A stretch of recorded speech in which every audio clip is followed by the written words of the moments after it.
The fundamental unit of life, जीवन की मौलिक इकाई। सबसे पहला टॉपिक था हमारा माइक्रोस्कोप। माइक्रोस्कोप की खोज पढ़ाई थी, है ना। और माइक्रोस्कोप कहाँ कहाँ यूज होता है। सबसे पहला है सूक्ष्मदर्शी, मतलब अगर तुम्हें याद होगा तो सबसे छोटी छोटी वस्तुओं को देखने के लिए, छोटे छोटे ऑर्गेनिज्म को देखने के लिए हम लोग माइक्रोस्कोप का इस्तेमाल करते हैं, है ना। फिर हम लोगों ने दोबारा पढ़ा था कोशिका की खोज, है ना। कोई बता पाएगा कोशिका की खोज किसने की थी?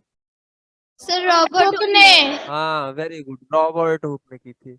रॉबर्ट हुक ने की थी। कब की थी? 1665। 1665। और कोशिका के बेटा कितने भाग होते हैं? तो 3 भाग होते हैं, हमने लिखवाया भी था तुमको। पहला भाग तुम्हारा आउटर लेयर, ये वाला था ना। इसको क्या बुलाते थे? या तो कोशिका झिल्ली होगी, और या तो फिर कोशिका भित्ति। अगर प्लांट है, या प्लांट के मतलब प्लांट बॉडी से अगर हमने ये सेल निकाला है, तो उसमें कोशिका भित्ति होनी चाहिए। क्या होनी चाहिए बेटा? कोशिका भित्ति। हम्म।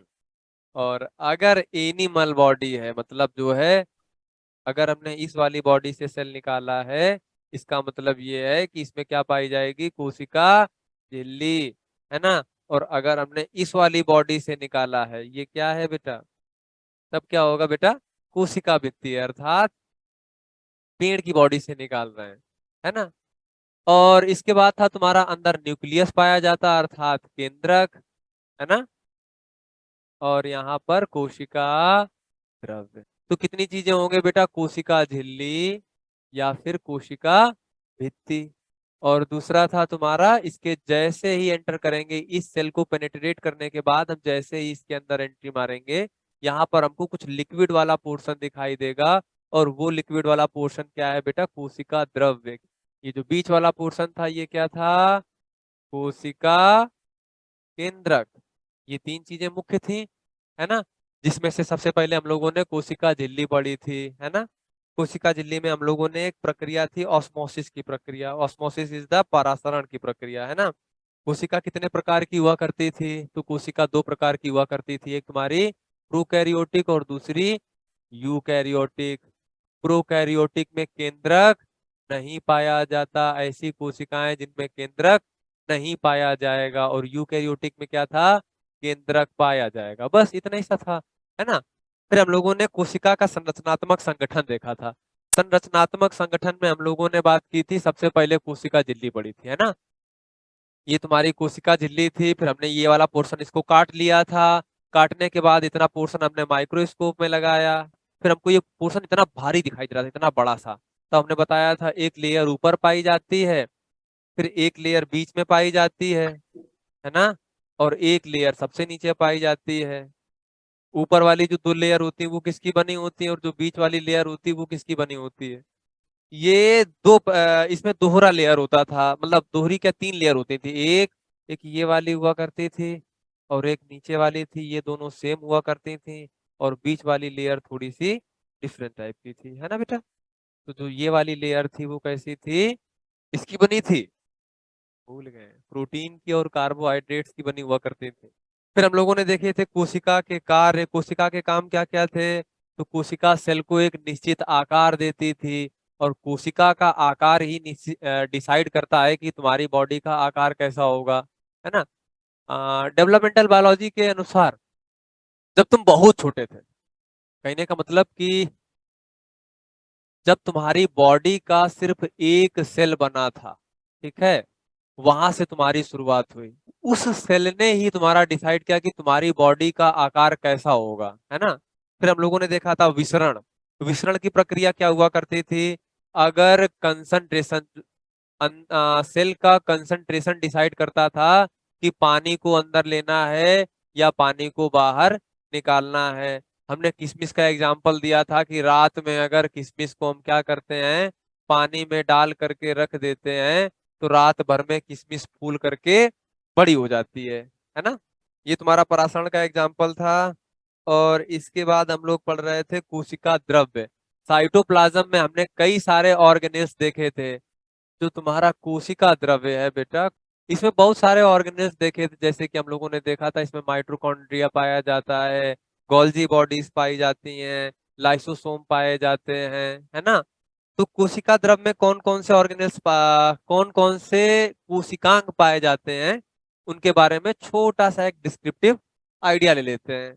एंडोप्लाज्मिक रेटिकुलम, तुम लोगों को याद होगा एंडोप्लाज्मिक रेटिकुलम कितने प्रकार की हुआ करती थी?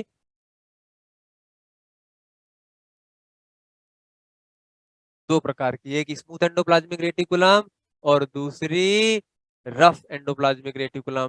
रफ वाले में क्या होता था बेटा? राइबोसोम्स होते थे, अगर तुम्हें याद होगा कुछ इस तरह से ये एंडोप्लाज्मिक रेटिकुलम हुआ करती थी, है ना। और यहाँ जो पास वाले थे वहां पर छोटे छोटे से जो है राइबोसोम पाए जाते थे। राइबोसोम का काम क्या होता था बेटा? प्रोटीन का संश्लेषण करना। क्या करना बेटा? प्रोटीन का संश्लेषण करना, अर्थात इन मॉलिक्यूल्स का काम होता था कि ये प्रोटीन बनाने का काम करते थे। जबकि SER स्मूथ एंडोप्लाज्मिक रेटिकुलम जो कि बाहर वाली सतह पर पाई जाती थी, उसका काम क्या होता था? ग्लाइकोजन का निर्माण करना, और भी कार्बोहाइड्रेट्स हैं और फैट्स का निर्माण करना, है ना। ये सब इनका संश्लेषण करते थे, और रफ एंडोप्लाज्मिक रेटिकुलम पे प्रोटीन ज्यादा सिंथेसिस होती थी। ये तुम्हारा काम था एंडोप्लाज्मिक रेटिकुलम का था, है ना। इसके बाद हम लोगों ने पढ़ा था गोल्जी बॉडी। क्या पढ़ा था बेटा? Golgi body. गोल्जी बॉडी में हमने तुमको बताया था, गोल्जी बॉडी अगर प्लांट सेल में है, प्लांट सेल में अगर गोल्जी बॉडी पाया जा रहा तो हम लोग उसको क्या बुलाएंगे? डिक्टियोसोम। और अगर एनिमल की बॉडी में गोल्जी बॉडी पाया जा रहा है तो उसको बुलाते थे गोल्जी बॉडी। ठीक है, या गोल्जी काय। गोल्जी बॉडी के बाद हम लोगों ने पढ़ा था लाइसोसोम, है ना। लाइसोसोम को क्या बुलाते थे बेटा? आत्महत्या की थैली बुलाते थे, क्योंकि जब भी कभी कोशिका को नुकसान होता था तो वो खुद ही अपने आप को फाड़ देते थे। लाइसोसोम की खोज किसने की थी? डे डुबे ने। सबका बताया था कि इनको आत्महत्या की थैली बुलाते थे। अगर कभी कोशिका को नुकसान होता था तो ये खुद को फाड़ लेते थे, है ना, और पूरी कोशिका को ही डाइजेस्ट कर देते थे, अर्थात पूरी कोशिका नष्ट हो जाती थी। इसी को हम लोग क्या बुलाते थे? आत्महत्या की थैली। वैसे तो इसका नाम लिख लो, लाइसोसोम। ओम। अक्सर एग्जाम में ये पूछा जाता है कि आत्महत्या की थैली किसे बुलाते हैं। बताओ, कितना सरल सा सवाल है। क्यों बुलाते हैं? क्योंकि इसके भीतर कुछ ऐसे एंजाइम होते हैं, जब इनको पता चलता है कि कोशिका में अब मेल फंक्शनिंग हो रही, मतलब कोशिका में अब कुछ गड़बड़ी आ रही है, अगर इस कोशिका को बर्बाद नहीं किया गया तो ये पूरे शरीर की कोशिकाओं को खराब कर देगी, है ना। तो लाइसोसोम को पता चल जाता, बोलता ऐसा करो, अब आत्महत्या करने की बारी है। ठीक है, तो ये क्या करता है? खुद ही फट जाता है ना। और यस जब सर। ये खुद फट जाता है तो सारी कोशिका अपने आप ही खराब हो जाती है। तो इस कोशिका की वजह से जो बॉडी में प्रॉब्लम्स आने वाली थी, वो प्रॉब्लम्स नहीं आती हैं। तो लाइसोसोम काम की चीज है कि, मतलब काम की चीज हुई ना। लाइसोसोम के बाद हम लोगों ने पढ़ा था माइटोकॉन्ड्रिया। तो माइटोकॉन्ड्रिया में क्या क्या पढ़ाया था? माइटोकॉन्ड्रिया को किस नाम से जाना जाता है? कोशिका का ऊर्जा ग्रह, है ना। क्योंकि कोशिका में ऊर्जा को बनाने की प्रक्रिया, कोशिका में जितनी भी एनर्जी की जरूरत पड़ती है उस एनर्जी को कौन देता है? माइटोकॉन्ड्रिया देता है ना बेटा। कौन देता है बेटा? माइटोकॉन्ड्रिया। और इसी की वजह से, अच्छा ये भी पूछा जाता है कि माइटोकॉन्ड्रिया किस रूप में एनर्जी देता है, तो बेटा ATP के फॉर्म में देता है। एटीपी की सर। हाँ, एंड ATP का पूरा नाम होता है एडिनोसिन ट्राइफॉस्फेट। ए से एडिनोसिन, टी से ट्राई, और पी से फॉस्फेट। अच्छा, इसके बाद था तुम्हारा माइटोकॉन्ड्रिया के काम क्या होते हैं। तो माइटोकॉन्ड्रिया का काम होता है एनर्जी सप्लाई करना, है ना। तो जितनी ये जो कोशिका है, इसको बाकी सभी काम करने के लिए किसकी जरूरत होगी? एनर्जी की जरूरत होगी। और एनर्जी कौन प्रोवाइड कराएगा बेटा? माइटोकॉन्ड्रिया प्रोवाइड करा। माइक्रोकॉन्ड्रिया। हाँ, और माइटोकॉन्ड्रिया की एक खासियत और होती है कि इस नालायक का अपना खुद का डीएनए होता यस सर। है ना। इस यस सर। नालायक का अपना खुद का डीएनए होता है। और एक ऑर्गेनेल्स और है तुम्हारा, शायद गोल्जी कॉम्प्लेक्स है। गोल्जी बॉडी के पास भी अपना खुद का डीएनए होता है। अगर ये दोनों नहीं होते तो कोशिका की जितनी भी प्रक्रियाएं कोशिका करता है वो प्रक्रियाएं क्या हो जाती हैं, उस टाइम के लिए रुक जाती हैं, है ना। इसके बाद हम लोगों ने पढ़ा था लवक। लवक बेटा कितने प्रकार के होते हैं, 3 प्रकार के होते हैं। कितने प्रकार के, तीन प्रकार। हाँ वेरी गुड। कौन कौन से, क्लोरोप्लास्ट, कोई बात नहीं, हाँ हाँ, क्लोरोप्लास्ट, दूसरा था तुम्हारा ल्यूकोप्लास्ट, आगे बताओ, और तीसरा था क्रोमोप्लास्ट। ये हमारा क्या है, प्लांट है, और ये यस मान लो सर। एक पेड़ की पत्ती है। पेड़ के जितने भी हरे भाग होते हैं, हरे भाग में जो पेड़ के जो भी हरे भाग हैं, हरे भाग में पाई जाने वाली कोशिका, जितनी भी कोशिकाएं होंगी, जो कोशिकाएं पेड़ के हरे भाग में पाई जा रही हैं, हरा हरा भाग कौन सा होता है, तो ज्यादातर पत्तियां होंगी, और कुछ प्रकार कुछ तने भी होते हैं, है ना। जैसे यस सर। लौकी का फल आता है, तो लौकिया देखा तो ना तुम लोग, ये सब पोर्शन भी लौकी का हरा होता है। तो जो बाहर की सेल्स हैं, उन कोशिकाओं में क्या होगा बेटा, क्लोरोप्लास्ट होता है। क्लोरोप्लास्ट को हम लोग हिंदी में हरित लवक बुलाते हैं। क्या बुलाते हैं बेटा, हरित हरित लवक। लवक। अब तुम ध्यान देना, जो जिन कोशिकाओं में क्लोरोप्लास्ट पाया जाएगा, वो किसके लिए जिम्मेदार होंगी, तो प्रकाश संश्लेषण के लिए। किसके लिए बेटा, प्रकाश प्रकाश संश्लेषण के लिए। संश्लेषण। हाँ, ये प्रकाश संश्लेषण करेंगी और क्या बनाएंगी, खाना बनाएंगी, है ना। जिससे पेड़ को क्या मिलेगी, एनर्जी मिलेगी। तो लवक कितने प्रकार के होते हैं, 3 प्रकार के, क्लोरोप्लास्ट, ल्यूकोप्लास्ट, क्रोमोप्लास्ट। क्लोरोप्लास्ट को हम लोग हरित लवक बुलाते हैं, ल्यूकोप्लास्ट को हम लोग बुलाते हैं अवर्णी लवक। क्या बुलाते हैं, अवर्णी लवक। अवर्णी का मतलब होता है जिसमें वर्ण ही ना हो, अर्थात कलर ही ना हो। तो भैया जैसे आलू मान लो, अच्छा ठीक है, ये मान लो सेब का पेड़ था, है ना। तो सेब का जो अंदर वाला पोर्शन होगा वो तो बेटा सफेद सफेद होता है, उसमें कोई कलर होता है क्या। अब ये ना बोल देना नहीं नहीं क्रीम कलर का हमको दिखाई देता है ना। नो पेड़ सर। के जितने सफेद वाले भाग होते हैं, उन वाली कोशिकाओं में ल्यूकोप्लास्ट पाया जाता है, उनमें क्लोरोप्लास्ट नहीं नहीं पाया होता। जाएगा। कौन सा पाया जाएगा, ल्यूकोप्लास्ट। ल्यूकोप्लास्ट। तो जितने फल हो गए और तने के भीतर वाली कोशिकाओं में क्या पाया जाएगा, ल्यूकोप्लास्ट। ल्यूकोप्लास्ट। ये क्या है बेटा, कोई बता पाएगा। गुलाब का फूल सर। गुलाब का फूल। अच्छा, गुलाब के फूल के अलावा भी कई फूल होते हैं, है ना। Yes sir. सभी पे, लगभग लगभग सभी प्लांट्स में फूल निकलते हैं। अच्छा, फूलों में इतना रेड, इतना डार्क, इतना चमकीला कलर कहाँ से आ जाता है ना। तभी तो फूल सुंदर दिखाई देता है। तो फूल की जो कोशिकाएं होती हैं, फूल में जो पेटल्स पाई जाती हैं, उन पेटल्स को काट करके उनकी कोशिकाएं निकाली, और उन कोशिकाओं में हम क्या देखते हैं, क्रोमोप्लास्ट। क्रोमोप्लास्ट। क्या देखते हैं बेटा, क्रोमोप्लास्ट। क्रोमोप्लास्ट। तो क्रोमोप्लास्ट का काम होता है रंग देना। क्या देना, रंग। फूलों को रंग देना। समझ में आ गया। Yes sir. Yes chloroplast, sir. Chloroplast का काम क्या है, ल्यूकोप्लास्ट का काम क्या है, क्रोमोप्लास्ट का काम क्या है। इतना समझ में आया बेटा।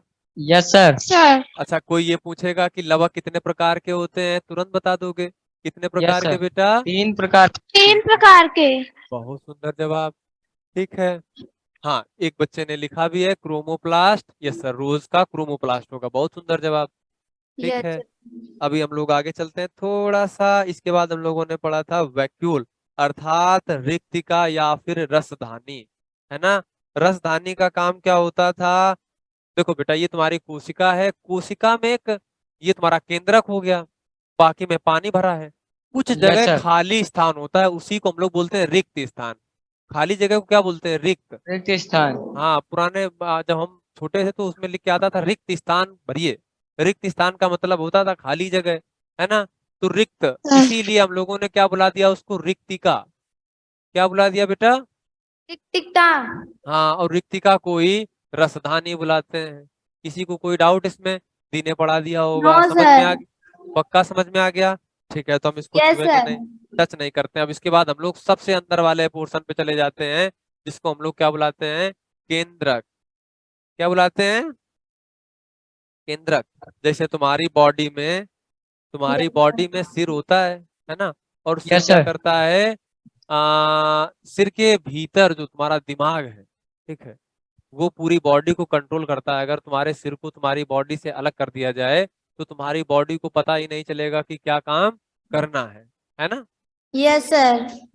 हाँ, तो केंद्रक का काम ठीक उसी तरह जैसे हमारी बॉडी में सिर काम करता है, ठीक उसी तरह से एक कोशिका में केंद्रक काम करता है। ठीक है, मतलब यस सर। केंद्रक क्या करेगा, कोशिका में होने वाली सभी क्रियाओं का नियंत्रण।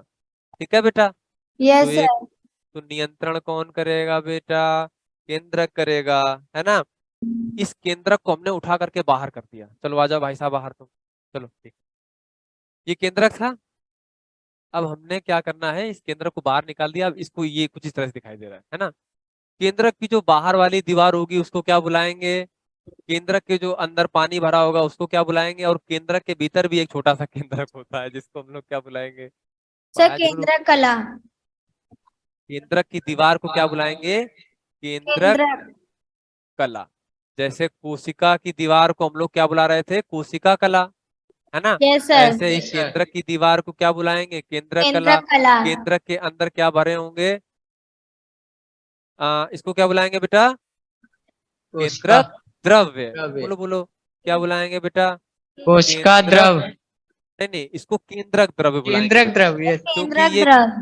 क्योंकि ये केंद्रक के भीतर पाया जा रहा है, इसीलिए यस इसको सर। क्या बुलाएंगे, केंद्रक केंद्र द्रव्य। द्रव्य। हाँ, बाकी लक्ष्मी कुमारी GGIC, ठीक है, उसका एकदम सही जवाब है। और उसके अंदर न्यूक्लियस के भीतर भी एक छोटा सा न्यूक्लियस पाया जाता है जिसको हम लोग बुलाते हैं केंद्रिका। Yes sir. हाँ, ऊतक का एक छोटा सा इंट्रोडक्शन ले लो कि ये तुम्हारी ढेर सारी सेल्स जब इकट्ठी होने लगती हैं, ठीक है, तो क्या बनाती हैं, ऊतक बनाती हैं। तो एक प्रकार का ये अलग ऊतक हो जाएगा।